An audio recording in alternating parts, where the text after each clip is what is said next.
பெங்களூர்ல ஓல்டு ஏர்போர்ட்ல முருகேஷ் பால்யா என்ற இடத்துல சிவா டெம்பிள் இருக்குன்னு கேள்விப்பட்டு போனவங்க 150 ரூபா என்ட்ரன்ஸ் சீட்டை வாங்கிட்டு உள்ள போன உடனே ஹரித்வார், ரிஷிகேஷ், சிவன் எப்படி அமைச்சிருக்காங்களோ அதே மாதிரி இங்க உள்ள அமைச்சிருக்காங்க.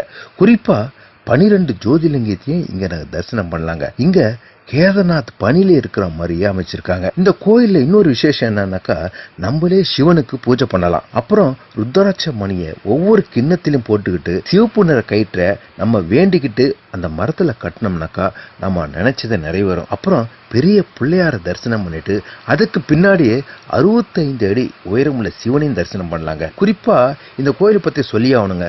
இந்த கோயில் 24 மணி நேரம் திறந்திருக்குமா. அதனால பெங்களூர் போனீங்கன்னா இந்த 65 அடி உயரமுள்ள சிவனை